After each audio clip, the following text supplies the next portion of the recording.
Hi, Alyssa Allen here from Redmond, Oregon, Light Elegance headquarters with some special guests. I've got Jim McConnell and Ashley Biasella.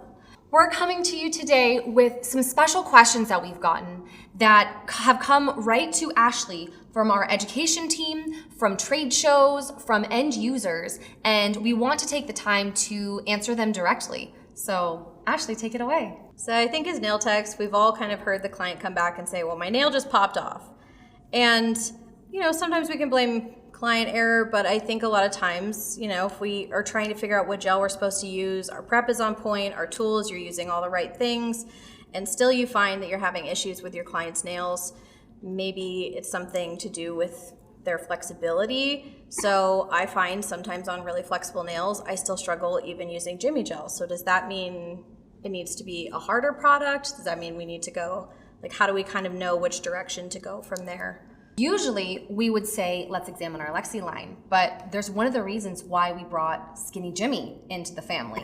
And I know that you particularly love Skinny Jimmy, so I'll let you speak about him. So Skinny Jimmy is just a thinner version of Jimmy gel. It has more monomer in it. And as a result, monomers do help increase the adhesion to the natural nail depending upon the monomer. So Skinny Jimmy gives us a little bit better adhesion to the natural nail than Jimmy gel.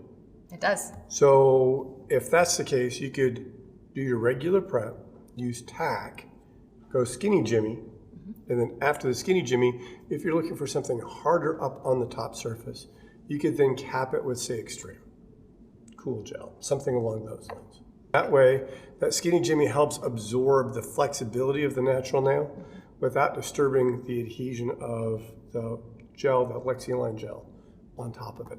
Like a little shock absorber. Kind of like a shock absorber. Good metaphor. Good metaphor. I was thinking of trucks, you get a good suspension on there and it's just like...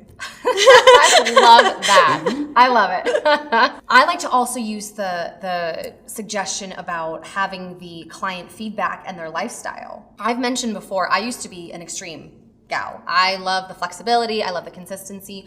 That's usually where a lot of people start, right? As a nail tech. Very true. We usually direct most people to extreme. And it is. It's a great central, works for a wide range. It's fantastic. It's wonderful. And I found for myself that I could feel my nails flexing a little bit too much as I've increased the length, as I get more and more comfortable with the length of my nails over the years. I like to push that length a little bit and see how much I can get away with. Who doesn't? I know, that's what I'm saying. I tell you what. But I have changed to Cool Gel for that reason, because I need to pull back on that flexibility a little bit and having that kind of feedback too, hearing from your clients, knowing, okay, if they're feeling this without necessarily even nail failure can be a good way to kind of figure out which direction then you change the base gel from where you started at. Which, as an educator, that really brings it back to the importance of doing that client consultation and making sure that you are, like she said, asking about lifestyle and things like that. Those things all play a factor in the longevity of your nails. Well, thank you guys for joining us today. Supposed to learn something new every day, right? We'll see you next time. Bye.